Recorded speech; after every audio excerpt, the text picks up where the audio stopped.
Explain yourself. In fact, up the whole podcast this week. I can't sleep. I can't stop thinking about this musical. I literally can't sleep. So I was DMing him at like 11:30 at night. It's very Truman Show. It really is. We're all Truman.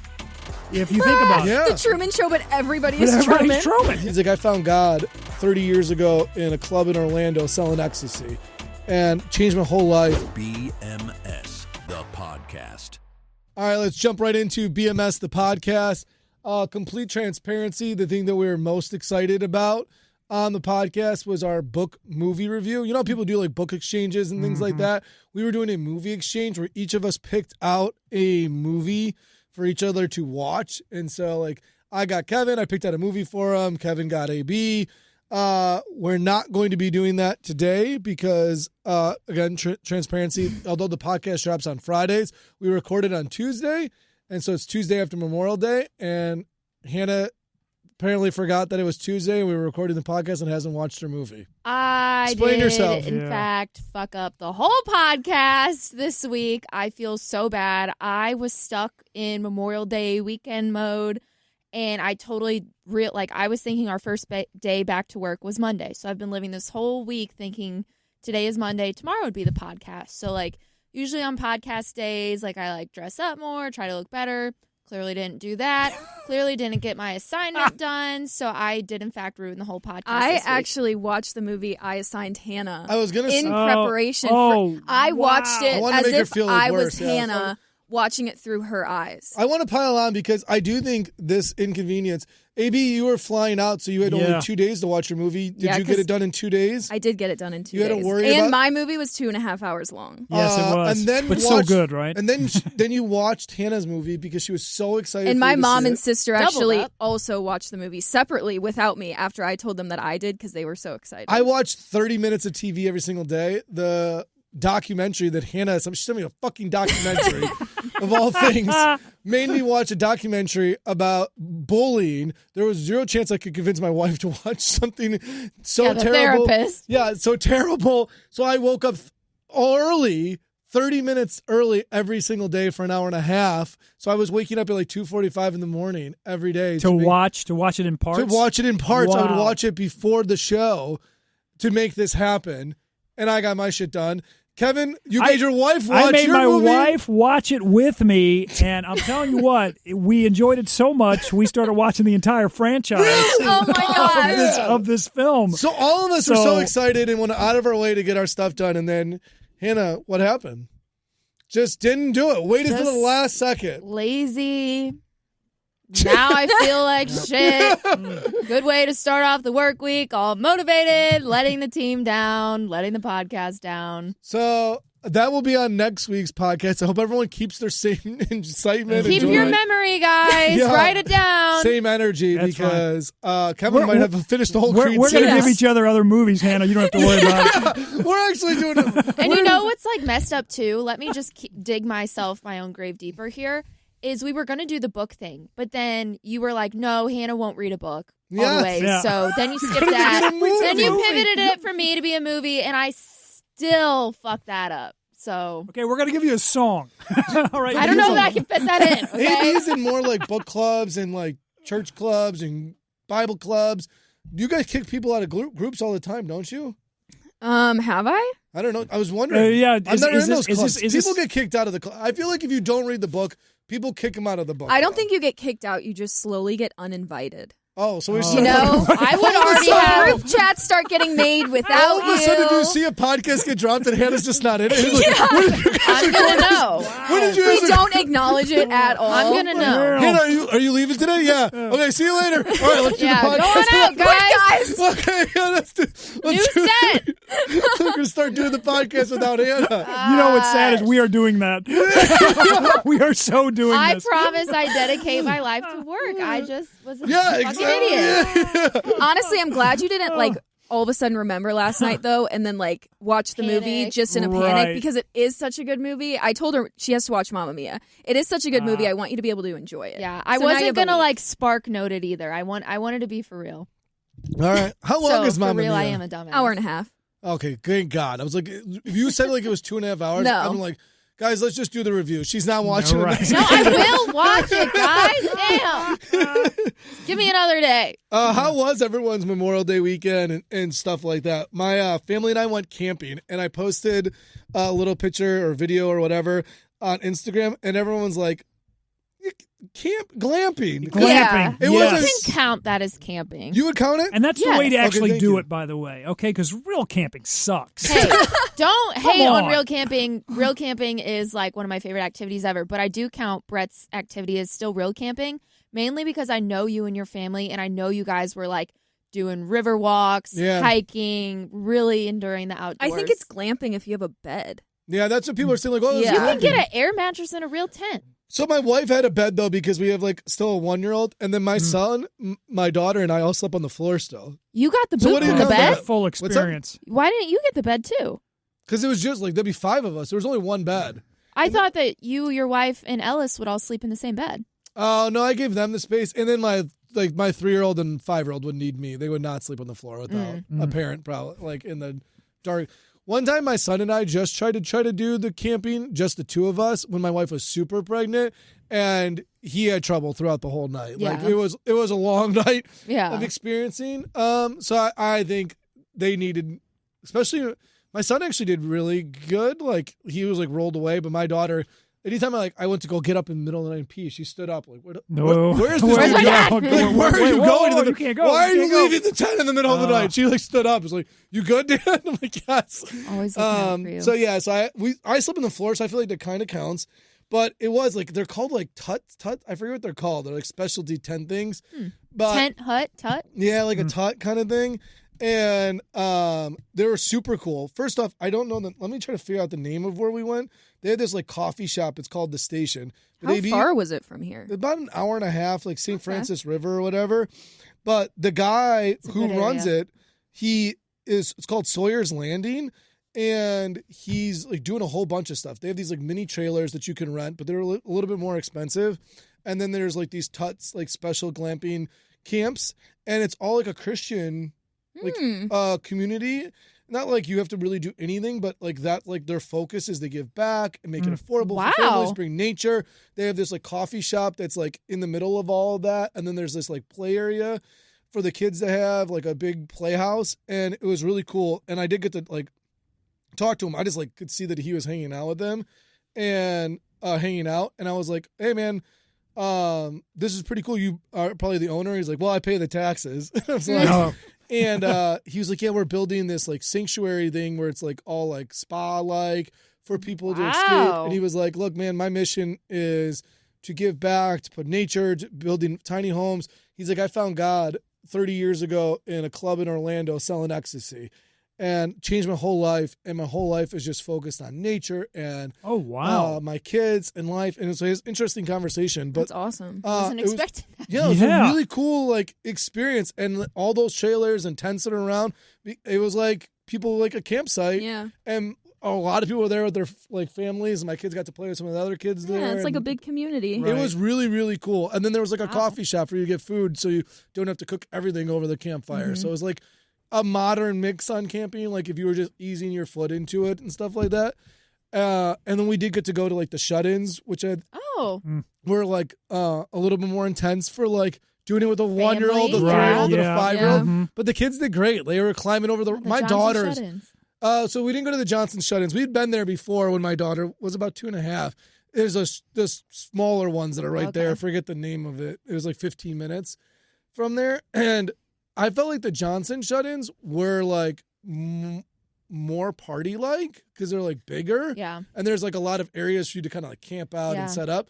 But this was a lot of more rock. These were like actual shut-ins where people are just climbing over the rocks and getting little small creeks. But my daughter was the most impressive, I think. She was like 3, and she's this tiny little thing, and she was just climbing over all the rocks and Mini getting down hiker to the That girl. doesn't surprise me. Yeah, she was going for it. It was like all the Lava Island stuff that we had practiced with was like set up for like rock climbing. and she Real just life Yeah. stuff. So it was cool. That's awesome. Does this lead you to like do this in the backyard with the kids? You know, like the old Damn, school. they like, don't set have up the that tent. glamping tut back there. I Yeah. mean, so you're just not You know, I never opposed to it, or? I never asked the kids if they wanted to do that before. Maybe we should set up like a tent in the backyard. But one of the things that I do think is important for us is just nature in general. I think every parent is doing whatever they think is in best interest of their family.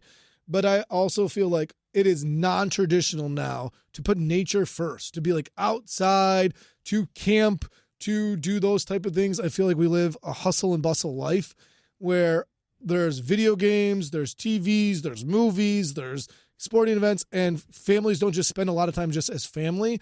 And one of the priorities is for us, especially as the kids are younger and not in a lot of things, is to really focus on that family time. All of us hanging out together and making memories and, making a fire together, going on these hikes to prioritize that. And I feel I like that. We've always done a good job of that. It's always been important to my wife and I. But I feel like as we started to build our family, it was harder and harder to do that all the time. Like this summer, our goal is because my wife was usually pregnant. Yeah. And so it was harder to do all those things. So she was nothing stopped her during her pregnancy, but it was definitely more challenging. This summer, I think our goal is be full force into nature and do it as much as you possibly can. So I didn't even think about the backyard and things like that. Well, I just remember as a kid, we would, and I guess because I'm old and tents would get moldy and terrible, when you would take the tent out, it had to dry out before you actually took it to go somewhere. I just feel like it could be a slippery slope. Like if you start doing that, then every weekend they're going to be like, Dad, where's the tent? Yeah. It could be a slippery slope. You got to move into your place, kind of finalize the move, Hannah. How is the place? Yeah, it's good. So my Memorial Day weekend looks different than it usually does. Usually I'm always out of town, always at the lake, always on the boat. We didn't do that this year. Instead, it was all focused on moving in.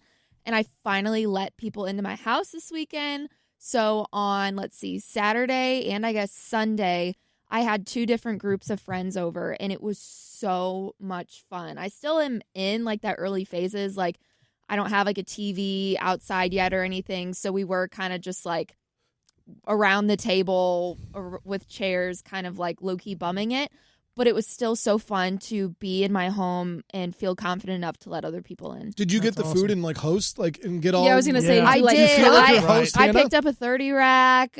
We ordered pizza, so I did host in that sense. I wasn't making my own dishes or anything yet. No? But I did host. We did go over to Julian's parents' house, and we got their yard games and stuff. So that's fun. I brought those over, and it was just really cool to finally actually use my home.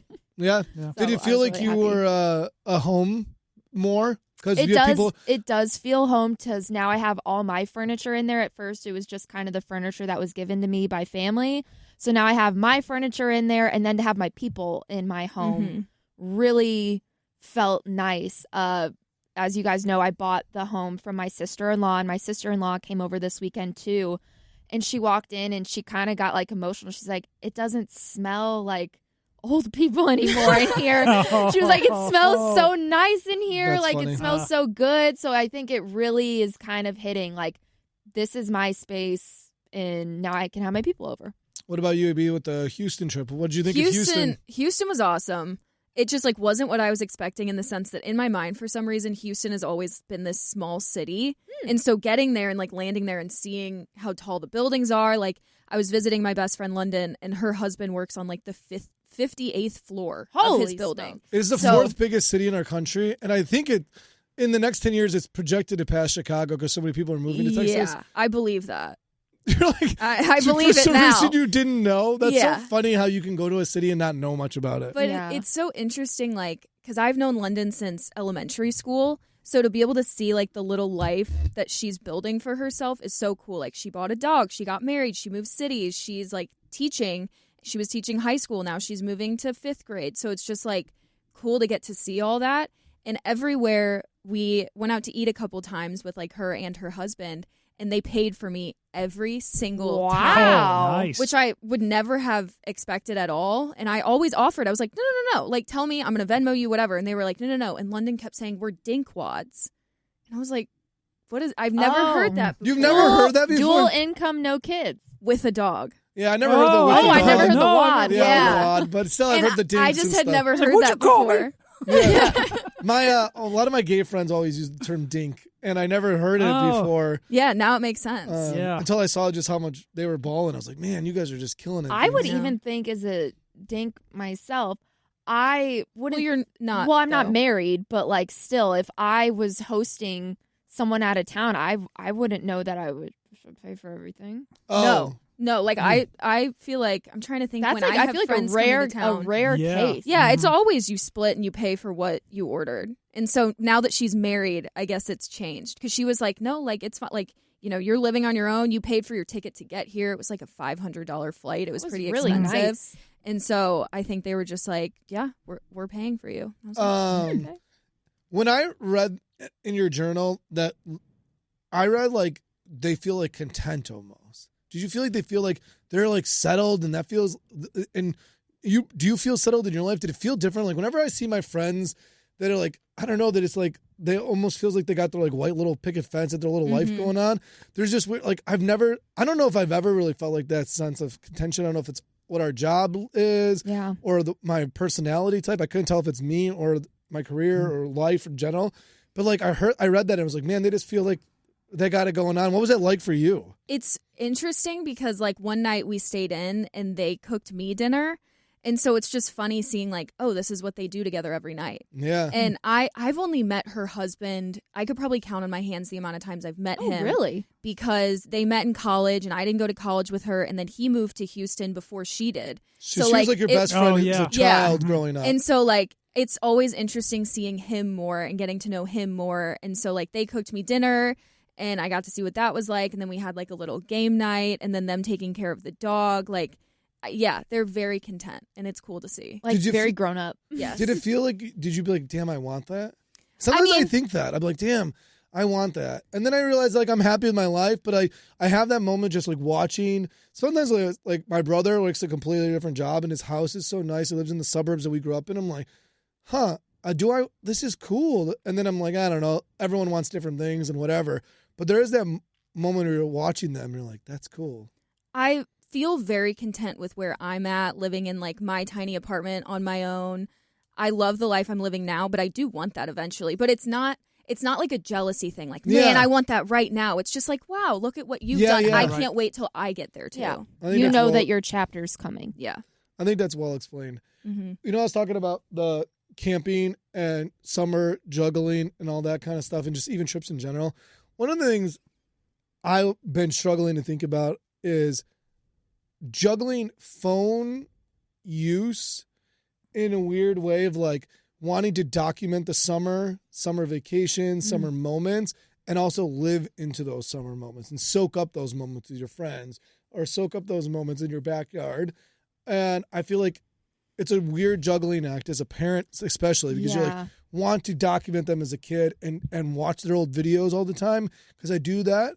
But then also like I don't want my kids to see their dad through a phone screen. Like, that shit sucks too. You know, it's funny. So for Memorial Day, Jackson's high school band performs, for Jerseyville, and they do a parade. And there actually was footage of a drone that filmed the band. Another parent took care of all that. And you didn't have to pull out your phone. You could just soak up the moment. So it was awesome. And then, like, literally, like an hour later, you're watching this way better video of their band marching in the parade than you could ever do on your phone. But I totally know what you mean. It's like, am I supposed to take a picture of Jackson and I going to see The Mandalorian? Am I supposed to take a picture of us, oh, hey, guys, it's Memorial Day. Here we got our shirts on. Here's another photo. And I'm like, I don't know. Sometimes those moments are fine without photography. Yeah, man, it's a weird juggling.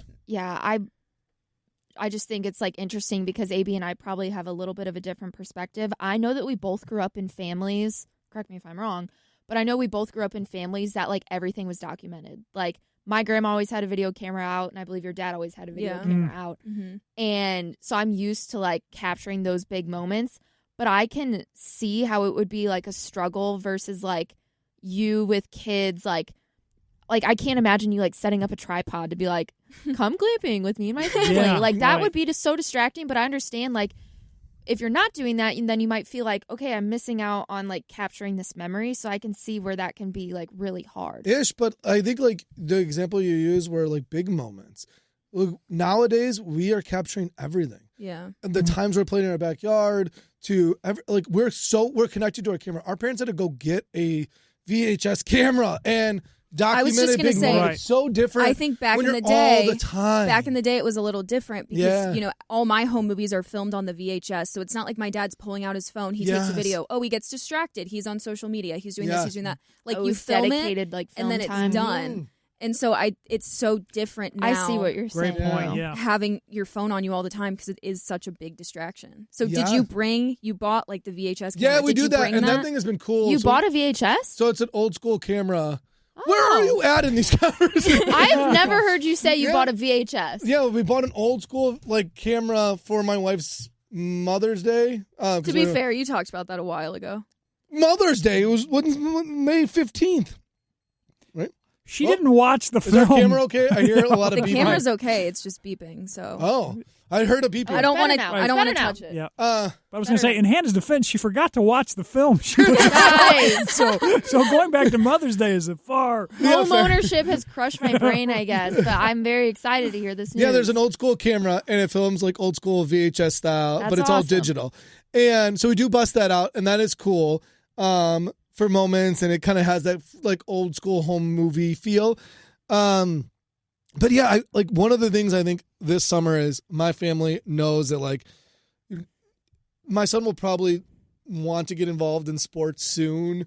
He's 5, and then all of a sudden it's you have a summer baseball game, and it eats up your summer. You have all these events, and so these are one of those times where my family feels like they're those ages where everything feels so exciting and we're just so family oriented and focused that I want to live in those moments. But then I also want to be able to live in those moments when I'm older. I look back, I remember them when they're little.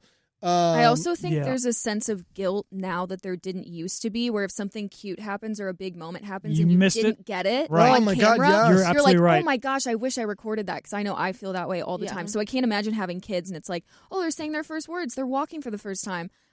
Your first instinct can be to grab your phone, and that sucks because you don't want that either, but then you'll feel guilty if you don't. Guilty if you do, guilty if you don't. Yeah. I think it's a hard struggle that I think a lot of us have. And I think one of the things we're just guilty of is social content too. If we do not create content, because we live in a content world, and and especially us live in a content business. For me, it's I want to soak up those moments and live with it. But then also if I'm not creating content, I feel guilty. Or if the content we create, it's oh my God, you're judged on it. And or just being connected even to work. It's so hard to escape the world we're living in. It was one thing I think social media and our phones allow technology to do so much things that we needed to do. To be able to respond to an email quickly and move business forward. To be able to document things on the fly. Not have to go get a VHS camera old school and be able to catch all those moments. But now the pendulum has swung so far that I think it's in a shitty place where our kids are now. And we're viewing our kids through the iPhone instead of our regular eyes. Yeah. And now it's where do you document that? Because my wife, I think, is on the opposite side of the spectrum. She's I'd just rather live in the moment. But then I post show pictures that come up on Time Up, and she loves them. I'm cool. So you like these pictures, right? So we like all those moments, but trying to capture them is tricky, man. It's something I'm really struggling with right now. I understand that, especially having lived in a world that was more photography as opposed to video. And my thoughts are, a picture is worth 1,000 words. Sometimes you don't need to say the words. By spending all that time trying to get the words out, you're not living in the moment. You're taking the moment so you can live that moment later or post it for somebody else to live in that moment so you can go find another moment to live in. It's really, it's hard, and I can't imagine it's ever going to get easier. Yeah, I just think about at this time last year, I think about the people who I followed, they weren't really posting a ton of vlogs or anything. And now just I feel within the past year, it's becoming so much more regular for parents and families and people I went to high school with and whoever to create so much more social content that you can, feel behind. Feel behind, but I also think, I don't know if it's the right thing to do. I don't know. I don't know. I honestly think about it too, is sometimes even when I post my kids' experiences and journeys, like I think they're cool and it's part of who I am. But also like when Adam Levine said this quote, and I think people didn't like it, and I thought it was so interesting because I was like, I could relate to it. He says when he records a song and then it gets released to the world, it no longer feels like his song. It feels like it's the world's song. People didn't like that, but I kind of understand what he's saying. Like when you capture those moments when it's just the five of us and those moments where it's just us, there's something like safe and it feels like this like little bubble we're in. And then as soon as it goes to social media or it comes on the show or the world we live in, it just feels like it's outside that bubble, if that makes sense to anyone. I don't know if anyone else can. No, I totally understand what you're saying. But it just feels like it should, like we're living in a world where like we're all in each other's lives and instead of just actually living your life. Right. As I said, you're creating your life is like somebody else's television show. Yeah. Well it's said. very Truman Show. It really is. We're all Truman.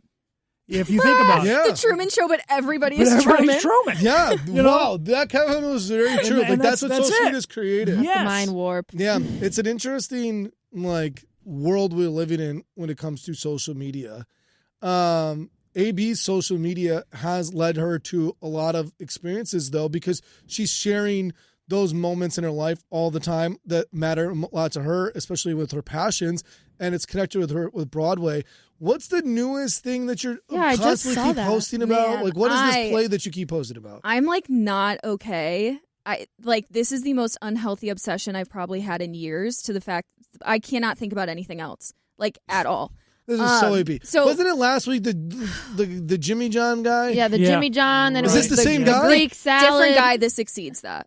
Oh, this is a different play? She was obsessed with this play. How many people can you be obsessed with, though? It's a tier system. No. Okay. Oh, so you go from off Broadway to on Broadway. That's funny.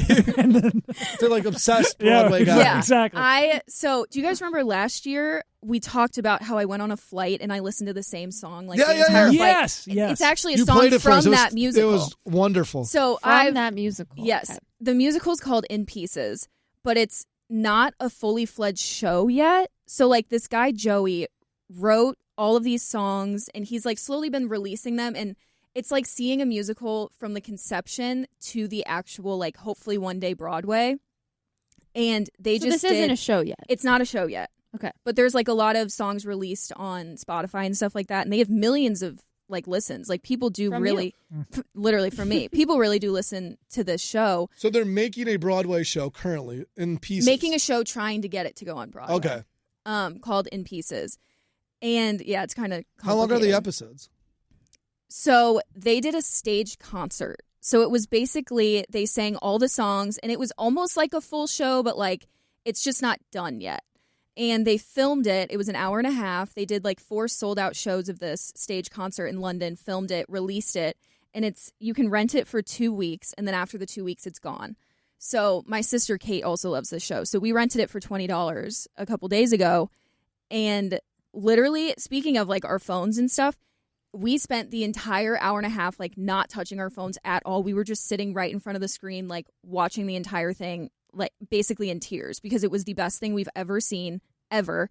After we finished it, we literally restarted it again. And I've since I think watched it 5 times, and I rented it on Thursday. In 4 days? Wow. Yes. Are you filming it so you can, keep it? I was out of town. I made London watch it. Thank God I was visiting a friend who also loves musicals, and she too was like, "This is amazing." And I was like, "I know." And one of the main guys in it, his name's Antonio. He's in Off Campus that just big Off Campus that just exploded. And he's always been a Broadway guy, and I've always loved him. And now people are discovering him. He just hit 1 million followers on Instagram yesterday. So now people are obsessed with him, and then they're discovering he can sing, and now they're like, what's this thing called In Pieces? So then millions more people are seeing this. But I posted a video yesterday, and it was me like sitting in front of the screen being like, I'm just going to put something on while I'm cleaning, but clearly I cannot concentrate on cleaning. I'm only watching the show. And the guy who wrote all the songs, made the entire musical, collabed on it with me and commented on it. Oh, and he's been commenting back to everybody else who's been commenting on the video. What was I going to say? He followed you, right? You DM'd him. So I DM'd him after that, and I was like, I'm just going to shoot my shot. And I DM'd him. I was like, I don't know if you ever work with like influencer marketing gosh, or press lists or anything for upcoming shows. I am definitely interested. I was like, I just did this with Jeremy Jordan's opening for Just in Time on Broadway, blah, blah, blah. And he responded, I'll have to pull it up. He goes, my goodness. He goes, love that. Thank you for the support. I did do a little stalking through your page and love your content. We'll definitely include you in any influencer marketing in the future and hopefully some more exciting stuff to come. Wow. Everybody just shaking. That was at like 11:30 last night. I can't sleep. I can't stop thinking about this musical. I literally can't sleep. So I was DMing him at like 11:30 at night. I've never seen you so like no, like I don't know what to do with myself. During in the morning, AB will just like heart stuff to me, usually doesn't respond. Yeah. I woke up and AB was like, look at this text. I was like, wow, AB's and then up. because I DM'd him and he put me on the press list and whatever, then he followed me on Instagram too. Wow. You think there'll be a song? The social media marketing girl? That's the name of the song. But I'm just spitballing. There's something about this show, you guys. And I did something illegal too. Oh, gosh. Careful, you might get kicked off this press list. I know. I'm hoping Joey isn't listening because he probably wouldn't like that. I'm sure Joey would be locked in. But I screen recorded the entire hour and a half in 10-minute increments. Oh, yeah. Okay, bootleg. Yeah, that's what I figured and then I edit it all together so that I could have it forever. Because after these 2 weeks are over, like you can't even rent it anymore. It's done. So I will have it forever. This is like... But are they so this because they're doing it in pieces, is the goal then to finish it? The goal is and to actually make it. So you could get it again, just as a finished product. Right. You won't have this version of it. This version. Right? Yes. Is that the dream But scenario? I love this version of it. And there's he's already been saying I'm writing even more songs for it. Some songs might get cut. Okay. There's some characters who weren't fully fledged out yet, so they're going to have more lines, this and that. And it's also just weird because, no one does this. You never see it from start to finish. You only see the final product. And so it's cool getting to see all these different versions of it and eventually what it will become. I have intuition feeling that you're going to be a bigger part of this musical Broadway thing than you think. Well, that'd be cool. Yeah. Well, the Psychic Hannah just right. Psychic Hannah, my things are tingling. I think it'd be cool. But also, I had this idea at the beginning of the year to show all the behind the scenes of the making of a radio show, and these motherfuckers are doing it. That's awesome. I've wanted to do something like this where you show all of how something gets made. How the pieces of we still have time. Creation. We got to do it for the finish their thing. That's right. Yeah. But this is kind of similar. It shows you all of how they flesh out the ideas, how the songs get created. I had an idea similar to this. I had no idea what this is. Things you're watching. And to give you more credit, Bret, you've always told AB that she should do something on the side with Broadway. Yes, I've been trying always said that, and here we go. It's happening. I'm trying to get AB to launch a Broadway podcast. I'm still haven't done yet, but I'm going to push it'll again happen a little bit. I think this is awesome. This is going to be the start of me pushing a Broadway. Well, I mean, geez, you already have so much content. You might as well. I told AB I'm not the biggest Broadway star, but I'm like doing interviews. If she needs a co-host, I'll co-host with her, do the interviews. Brett's pushed it. I've pushed it. I was like, I will sit side by side, dude. The people on Broadway end up becoming a lot of times the people you see on the small screen or big screen, and they go back and forth. Theater used to be how you worked your way up through film. You would do live theater, and you'd go to Broadway, and then you'd then go on to TV and film. And now I feel like it's all just kind of one mixed blend world. And some people never go back. They used to not go back, but now people are going back and you talked about. Some people didn't even know, off-campus guy, let's go discover their Broadway world. Yeah. It's just all this encompassing world of storytelling and actors and how all the arts get made. I love all that stuff. And so I already told AB, there's so many cool stories to making a Broadway show. You should do a podcast with this guy. You should invite him on to see if he wants to come on this podcast. So what's he's bigger than me. You might as well shoot your shot again. Yeah. Ask if he wants to come on and do an interview with us. Ask him right now. Send the email. This will be I the am live. not asking him right now. Hey, do you want to get interviewed about how the making of a Broadway play gets made on our podcast? I did tell him. I said I played one of the In Pieces songs on the radio because I did. Yeah. I played Love Wildly. And he you could say something bigger than that. Shoot the email and we'll watch it in real time. You might get a response before Hannah watches Mamma Mia. That is so true. True. We might get a conclusion on. Well, that's probably a fact. We might get an answer on you miss 100% of the shots you don't take. Yeah, AB. I think you should on. email him. We'll find out. Rally up in the comments. Think about this, okay? Lin-Manuel Miranda had his start. This guy could be the next I can't say his name. Lin-Manuel You're getting them all fired up. I think send it, see if he wants to come on the podcast and hear the story. I would be super interested in it, even if it just becomes a spawn off of some other version of it. And then you can start doing more and more interviews with Broadway stars, like I've been pitching to you for probably about a year now. And we'll continue I'll to keep think pitching. about it. Same response you always I get give. nervous. Next week, we'll find out, did he ghost her? And did Hannah watch Mamma Mia? Yeah. A lot of suspense ending this podcast. A lot of suspense to end it.